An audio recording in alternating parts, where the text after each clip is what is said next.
고 삼성그룹 회장 이병철 회장님은 폐암 진단을 받고 2년간 투병 생활을 했습니다. 이때 그는 인간과 신 그리고 종교에 대한 24가지 질문지를 작성하여 카톨릭 신부인 차동엽 신부에게 전달합니다. 그런데 이 질문지를 받고 보니 차동엽 신부님께서 이렇게 귀한 질문을 내가 답하는 게 옳지 않다 하고 이 질문지를 정희채 신부님께 전달했습니다. 그래서 정희채 신부님과 이병철 회장님이 만날 수 있도록 디데이를 정했습니다. 이제 만남을 주선하고 그날이 오기를 기다리다가 그만 그날까지 기다리지 못하고 이병철 회장님이 숨을 거두게 됩니다. 그리고 이 질문지는 무려 20년간이나 정희채 신부님의 손에 들려 있다가 공개되었습니다. 최근에는 이 질문에 대한 답을 AI에게 구하여서 여러 책으로 발간되기도 했습니다. 그 질문들 중 몇 가지만 소개하면 이렇습니다. 첫째, 신의 존재를 어떻게 증명할 수 있나? 신은 왜 자신의 존재를 똑똑히 드러내 보이지 않는가? 신이 인간을 사랑한다면 왜 인간에게 고통과 질병과 죽음을 주시는가? 종교란 무엇인가? 그리고 왜 인간에게 종교가 필요한가? 영혼은 무엇인가? 인간이 죽은 후에 영혼은 죽지 않고 천국과 지옥으로 간다는 것을 어떻게 믿을 수 있는가? 성경에 부자가 천국에 가는 것은 낙타가 바늘구멍으로 들어가는 것에 비유했는데 부자는 악인이란 말인가? 등등입니다. 여러분, 삼성을 세계적인 기업으로 이끈 이병철 회장이 무엇이 부족했겠습니까? 무엇이 아쉬웠겠습니까? 그러나 그가 불치의 병에 걸려서 투병하는 동안 자기 힘으로는, 그 능력으로는 도저히 해결할 수 없는 죽음의 문제, 영혼의 문제 앞에서 처절하게 고뇌하고 씨름하다가 이런 질문을 남기고 그는 해결하지 못하고 갔습니다. 여러분, 오늘 이 시대를 살아가는 우리 역시 이 질문 앞에서 누구도 자유로울 수 없습니다. 아무리 첨단 과학이 발달하고 의학이 발달한 이 시대라 해도 영혼의 문제와 죽음의 문제는 인간의 영역 밖의 일이기 때문입니다. 오늘 본문은 형과의 재산 분배 문제를 가지고 예수님께 나온 한 사람을 통하여 우리 인간이 참된 가치를 무엇에 두어야 하는지를 분명하게 가르쳐주고 있습니다. 만물의 본질을 꿰뚫어 보시고 사람의 중심을 아시는 우리 주님께서는 재산 분배 문제를 질문하는 그에게 재산 분배를 어떻게 하라고 말씀하시지 않고 어리석은 부자의 비유를 통해서 모든 사람의 마음속에 있는 탐욕을 지적하심으로 해결을 위한 근본 원리를 제시하십니다. 우리 주님은 이 비유를 통해서 인간이 이 세상에 큰 가치를 두고 유한한 물질에만 의존하게 될 때에 맞이하게 될 비참한 최후를 지적하심으로 우리 삶의 방향을 잠시 있다 없어질 물질, 소유에 두지 말고 영원한 것에 두라고 촉구하십니다. 여러분, 진정한 성공은 무엇일까요? 여러분이 생각하는 진정한 성공은 무엇입니까? 자본주의 세상에 사는 대부분의 사람들은 경제적 자유를 성공이라고 말합니다. 행복이라고 생각합니다. 오늘 예수님의 비유에 나오는 본문의 주인공 역시 그런 사람이었습니다. 여러분, 한 해 농사를 지었는데 지금 가지고 있는 곳간에 그 많은 소출을 다 쌓을 수가 없었어요. 얼마나 기뻤겠어요? 얼마나 쾌재를 불렀겠어요? 야, 나 정말 성공이다. 뭐 이런 자신감, 자부심 갖지 않았겠습니까? 이 부자의 독백 속에서 그 마음을 충분히 확인할 수 있습니다. 오늘 본문 19절 말씀 같이 읽어요. 시작. 또 내가 내 영혼에게 이르되 영혼아 여러 해 쓸 물건을 많이 쌓아두었으니 즐거워하자 하리라 하되. 예, 너무 기쁜 거예요. 너무 행복한 거예요. 야, 이런 행운이 있나. 그래서 자신만만하게 말합니다. 내 영혼아 내가 여러 해 쓸 물건을 쌓아두었으니 이제는 평안히 먹고 마시고 즐거워하자. 그렇게 이야기했습니다. 여러분, 지금 이 부자는 모두가 바라고 원하는 경제적 자유를 누리게 되었으니 이 정도면 충분히 성공한 거 아닙니까? 그리고 주변에 그 많은 사람들이 얼마나 그를 부러워했겠습니까? 그는 스스로도 뿌듯해하며 만족해 했습니다. 그런데 문제는 하나님께서 그렇게 기뻐하고 만족해하는 그에게 하시는 말씀이었어요. 하나님 뭐라고 말씀하시냐면 어리석은 자여 오늘 밤에 내 영혼을 도로 찾으리니. 여러분, 도로 찾는다는 말은 뭐예요? 맡겨놓은 걸 가져갈 때 도로 찾는다고 하시잖아요. 이 부자가 놓친 것이 무엇이었습니까? 이 부자의 고백을 다시 한번 확인해 보면 이 부자는 내 영혼이라고 말했어요. 영혼이 자기 의지대로 자기 마음대로 조절할 수 있는 자기 소유라고 생각했던 것입니다. 이 부자는 18절에서도 보면 이렇게 말하고 있습니다. 같이 읽어요. 또 이르되 내가 이렇게 하리라. 내 곡간을 헐고 더 크게 짓고 내 모든 곡식과 물건을 거기 쌓아두리라. 아멘. 내 곡간, 내 영혼, 내 곡간, 내 곡식, 내 물건. 이 부자가 놓친 건 뭐냐면 영혼도 내 거, 곡식도 내 거, 곡간도 내 건 거예요. 그런데 부자에게 하나님이 뭐라고 말씀하세요? 무슨 소리? 영혼이 네 거라고? 곡간이 네 거라고? 그 많은 소유가 네 거라고? 아니야. 내가 오늘 밤에 너의 영혼을 도로 찾을 거야 라고 말씀하시는 거예요. 여러분, 너의 영혼은, 너의 생명은 내가 너에게 잠깐 빌려준 것일 뿐이야. 내가 도로 찾을 거야. 그날이 언제라고요? 언제? 오늘 밤이에요. 반납해야 되는데 오늘 밤이라는 거예요. 너무 당황스럽지 않습니까?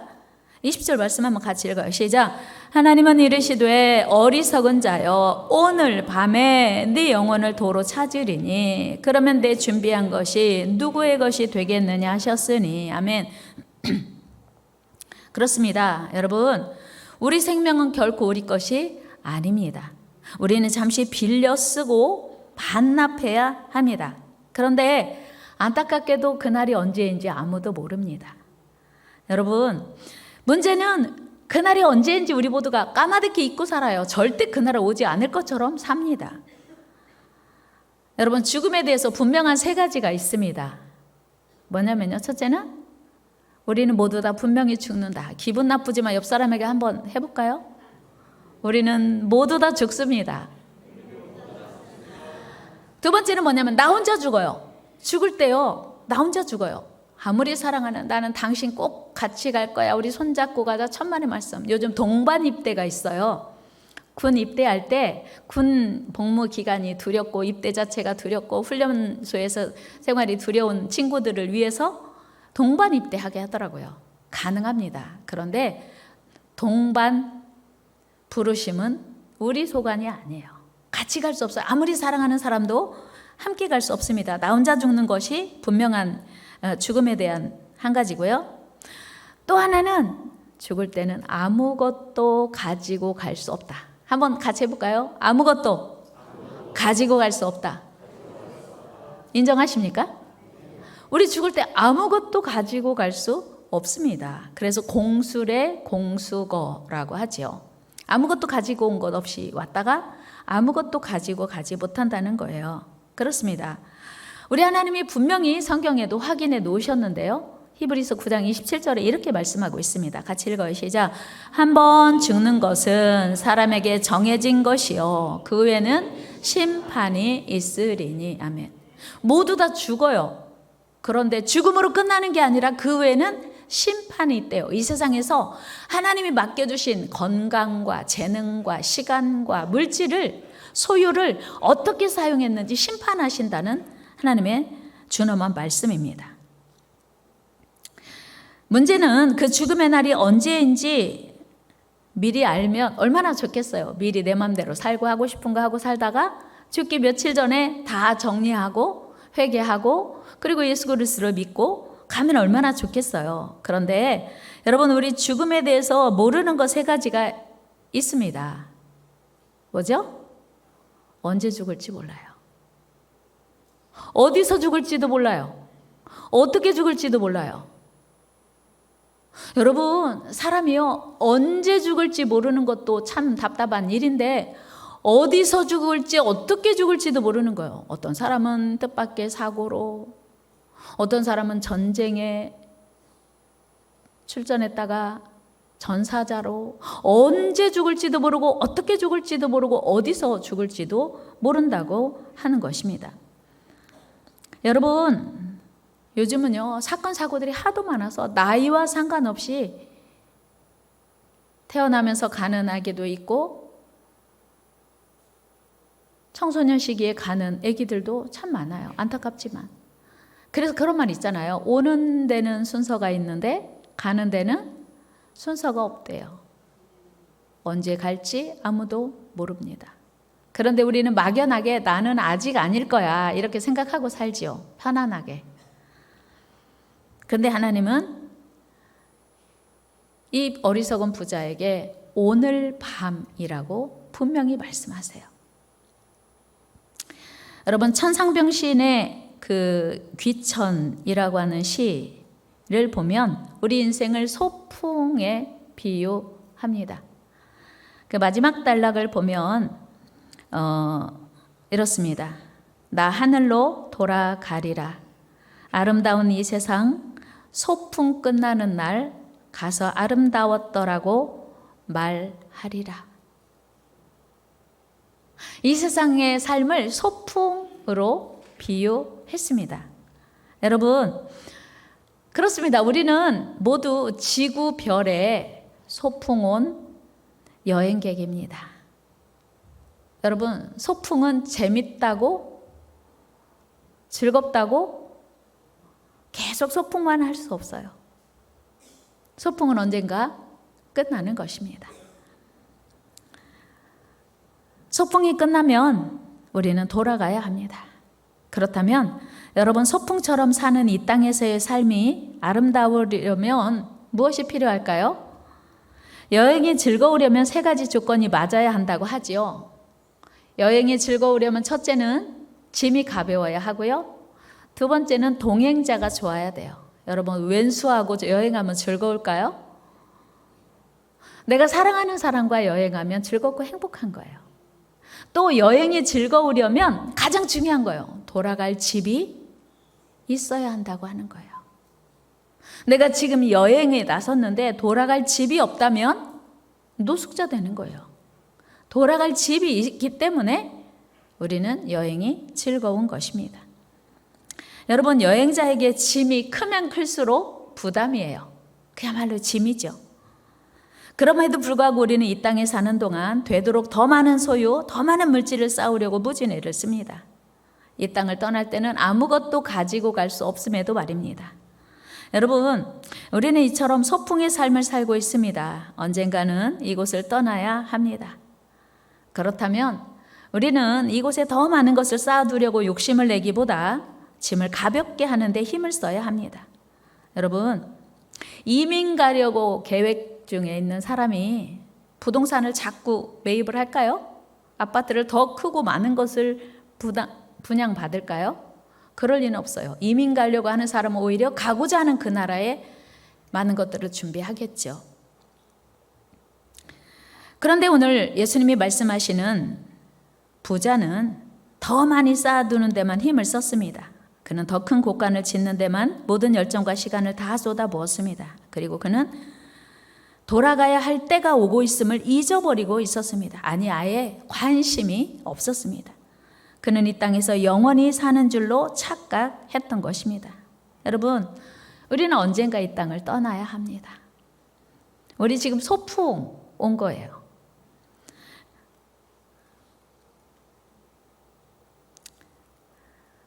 여러분은 언제쯤 떠날 거라고 생각하십니까? 여러분은 지금 이 땅에 더 많은 관심이 있습니까? 돌아갈 그 나라에 관심이 많습니까? AD 79년에 이태리 나폴리 부근에 위치한 베수비우스 근처에 있는 폼페이시가 화산 폭발에 의해서 매몰되었습니다. 폼페이시는 원래 5만여 명이 살고 있던 작은 도시였는데요. 베스비우스 산에 대폭발이 있기 며칠 전부터 화산재가 날리고 뭔가 조짐이 이상한 거예요. 그래서 많은 사람들이 화산이 폭발하려나 봐. 갑자기 화산재가 날리고 갑자기 분위기가 이상해. 그래서 거기 살고 있던 많은 노예들과 가난한 사람들은 속히 그 땅을 떠났습니다. 그런데 그 땅에 너무 많은 것을 가지고 있던 사람들은 속히 떠날 수가 없었어요. 이거 어떻게 하지? 이거 어떻게 정리하고 떠나지?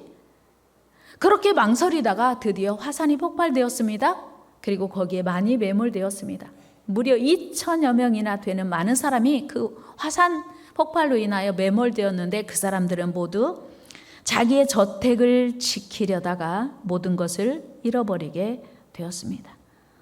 여러분 돌아갈 고향이 있으십니까?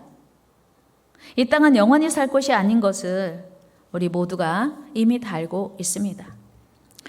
우리 할머니 할아버지들이 먼저 이 땅을 떠나셨고 돌아가셨다고 하지요. 돌아가셨다고 하는 것은 온 곳으로 갔다 그런 뜻이잖아요. 돌아가신 거예요. 우리 부모님도 돌아가셨고 지금 대기하고 있어요. 이제 우리 차례인 거예요.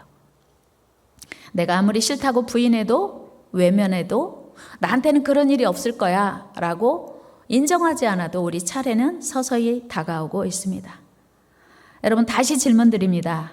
누가 성공한 사람입니까? 누가 행복한 사람입니까? 경제적 자유를 누린 부자입니까? 돌아갈 고향 천국을 준비한 사람입니까? 당연히 경제적 자유를 누린 부자는 성공한 사람이에요. 어디서? 이 땅에서만. 반쪽 성공인 거죠. 그러나 돌아갈 고향 천국까지 준비한 사람은 완전한 성공, 완전한 행복을 영원히 누리게 될 것입니다. 오늘 이 자리에 계신 많은 VIP들 역시 하나님을 온전히 부인하는 분들은 아마 안 계실 거예요. 하나님 없어. 하나님 안 계셔. 천국? 그런 게 어디 있어? 라고 하는 분들은 이 자리에 아예 오시지 않을 거예요. 하나님 계시기는 해. 맞아. 그런데 지금은 바쁘니까 바쁜 일 좀 다 끝내고 한가할 때 믿을 거야. 아직은 때가 아니야. 하나님을 믿기는 믿겠어. 믿어야겠는 거 알겠어. 그런데 아직은 때가 아니야. 또는 하나님을 믿기는 믿는데 자유롭게 믿고 싶어. 하나님께 매이기 싫어. 가끔은 여행도 다니고 내 볼 일도 자유롭게 볼 수 있으면 좋겠어. 또 교회 다니면 열심히 다녀야 되는데 제대로 믿으려면 시간도 많이 뺏기고 물질적인 손해도 감당해야 돼. 난 그건 원치 않아. 라고 하는 분들이 지배적일 것입니다. 물론 충분히 이해됩니다. 그러나 여러분, 이 땅에서도 경제적 자유를 누린 사람들의 이야기를 들어보면 커피 한 잔 마시고 싶은데 마셨다 셈 치고 투자하고, 외식하고 싶은데 외식 한번 했다고 생각하고 투자하고, 새 옷 멋진 옷 사고 싶은데 새 옷 샀다고 생각하고 산 셈 치고 투자한다는 것입니다. 그렇게 작은 것들이 모여서 마침내 경제적 자유를 누리게 되었다는 것입니다. 여러분, 이 땅에서도 경제적 자유를 누리기 위해서 포기하는 것이 있어야 한다면, 양보하는 것이 있어야 한다면, 손해를 감수해야 되는 것이 있다고 한다면, 영원한 생명, 영원한 자유를 위해서 이 땅에서 나의 자유를 제한하는 거 당연한 것 아닐까요? 여러분, 예수님을 믿기 위해서 포기하는 것이 있어야 합니다. 예수님을 믿고 천국 백성 되기 위해서는 손해보고 양보하는 것이 있어야 하는 거예요.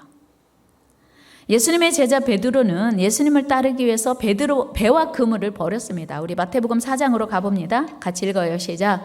갈릴리 해변에 다니시다가 바다에 금을 던지는 것을 보시니 그들은 어부라 말씀하시되 나를 따라오라 내가 너희를 사람을 낚는 어부가 되게 하리라 하시니 그들이 곧 그물을 버려 두고 예수를 따르니라. 아멘. 여러분, 어부에게 그물은 생명이에요. 자기 생업을 유지하는 대단한 도구입니다. 그런데 배와 그물을 버린다고 하는 것은 자기 생명을 포기하는 것과 마찬가지예요. 그런데 예수님의 제자 베드로, 안드레는 배와 그물을 버리고 예수님을 따랐습니다. 뿐만 아니고 요한과 야고보도 배도 버리고 아버지도 버렸어요. 가족까지 버렸어요. 우리 다음 말씀 같이 읽어봐요. 시작. 거기서 더 가시다가 다른 두 형제 곧 세베대의 아들 야고보와 그의 형제 요한이 그의 아버지 세베대와 함께 배에서 금을 깁는 것을 보시고 부르시니 그들이 곧 배와 아버지를 버려두고 예수를 따르니라. 아멘. 무슨 뜻이에요? 예수님 따르기 위해서는 뭔가 포기해야 되는 게 있다는 뜻이죠. 여러분, 천국을 소유하는 일은 쉽고 간단한 일만은 아니라는 것입니다. 그 아름답고 영원한 천국을 소유하는 데는 즐겁고 재미있는 일만 있는 것은 아니라는 뜻입니다. 반드시 대가를 지불해야 합니다. 여러분, 명품이 왜 명품이죠? 값비싼 대가를 지불할 만하니 명품인 거예요. 여러분, 비슷하게 생긴 가방인데 진품인지 가품인지 비 오는 날 보면 안 돼요. 비 오는 날 명품 가방을 든 사람은 그 가방을 어떻게 하고? 품에 안는데요. 비싸니까 비 맞으면 안 되잖아요. 가품은 나를 보호해주는 도구가 되는 거예요. 그래서 내가 비를 안 맞게 머리 위에다가 가방을 올리는데, 아하, 저 사람 가방은 진짜인 줄 알았더니 가짜구나. 그 순간 확인하는 거예요. 마찬가지로 우리가 예수님을 믿는데 나의 소중한 시간과 나의 물질과 나의 열정과 에너지를 대가를 지불할 수 있다면 나는 예수님을 진짜로 믿는 거, 진짜로 사랑하는 거예요. 내가 사랑하는 것에는 대가 지불할 수 있기 때문입니다. 여러분, 우리 신앙생활은 충분히 값비싼 대가를 지불할 만한 대단한 일입니다. 그런데 많은 사람들이 여기서 넘어지고 포기하고 실패해요. 여러분, 싼 게 비지떡이라는 말이 있습니다. 대가를 지불하지 않는 것은 하찮고 시시한 것이라는 뜻입니다. 여러분, 신앙생활이 소중할수록 대가 지불을 해야 합니다. 아니, 기쁘게 대가 지불할 수 있습니다. 그럼에도 불구하고 우리의 구원이 공짜인 이유는, 누구든지 예수님을 믿기만 하면 구원을 받을 수 있는 이유는 예수님이 그 귀하신 몸을 십자가에 내어놓고 우리 죄를 대신해서 우리가 죽어야 할 그 죄를 대신 짊어지셨기 때문입니다. 여러분, 예수님이 대가 지불을 대신해서 우리의 구원은 공짜인 거예요. 우리의 구원이 값싼 것이어서 공짜가 아니고 예수님이 대신 같이 대가를 지불하셨기 때문에 우리 구원이 공짜인 겁니다. 이제 우리는 그 사실을 믿기만 하면 구원을 얻게 됩니다. 여러분, 이 세상은 영원하지 않습니다. 이 세상은 인정하기 싫어도 잠시 지나가는 소풍입니다. 그러나 우리에게 영원한 나라가 있습니다. 그 나라는 예수 그리스도를 믿음으로만 갈 수 있습니다. 우리 모두 예수님을 믿고 죄사함을 받고 영원한 천국을 소유하시기를 축복합니다. 그리고 대가를 지불하는 신앙생활을 해야 합니다. 한번 해봅시다. 우리 대가를 지불하는 신앙생활을 합시다. 아멘. 제가요, 수십 년 신앙생활하면서 확인할 수 있는 것은 대가를 지불하지 않고 신앙생활을 하는 사람들의 신앙이 성장하는 것을 저는 본 적이 없어요. 가다가 넘어지고 자빠지고 넘어진 김에 쉬어가자 하고 쉬고 대가를 지불하지 않고 가볍고 쉽게 신앙생활을 하는 사람들 치고 신앙생활이 힘들어요. 어려워요. 재미가 없어요. 부담이에요. 짐이에요. 왜요? 대가 지불하지 않으니까. 그러나 대가를 지불할수록 주님을 위해서 희생하고 헌신할수록 하나님을 적극적으로 잘 섬길수록 삶이 기쁘고 행복한 거예요. 그리고 아름답습니다. 이제 말씀을 마무리하겠습니다. 여러분, 진정한 성공은 무엇일까요? 진정한 성공은 경제적 자유를 누리고 명예를 누리는 것뿐만 아니라 돌아갈 고향, 영원한 천국을 소유한 자입니다. 우리 모두 오늘 이 시간 예수 그리스도를 믿고 영원한 천국을 소유하시기를 바랍니다. 천국을 소유하는 일은 명품을 얻는 것보다 아파트를 분양받는 것보다 훨씬 더 중요하고 우선되는 일입니다. 우리 더 이상 고민하지 맙시다. 더 이상 갈등하지 맙시다. 이병철 회장은 안타깝게도 고민만 하다가 갈등만 하다가 해결하지 못하고 끝났어요. 여러분, 우리는 더 이상 고민하지 말고 결단해야 합니다. 오늘 이 시간이 바로 그날 내 생에 잊을 수 없는 터닝 포인트가 되는, 내 인생의 가장 행복한 인생, 성공적인 인생이 되는 터닝 포인트가 되시기를 주의 이름으로 축복합니다. 기도하겠습니다. 하나님 감사합니다. 소풍처럼 부담 없이 쉽고 재미있는 신앙생활 하려고 했던 우리의 어리석음을 회개합니다. 주님, 우리의 믿음 없음을 용서하여 주옵소서. 이 시간 우리의 마음을 열고 예수님을 나의 구주로, 예수님을 나의 주인으로 모셔드리기를 소망합니다. 오늘이 영원한 천국 백성 되는 최고의 날 되게 하여 주시옵소서. 우리의 구주 되시는 예수님의 이름으로 기도드리옵나이다. 아멘.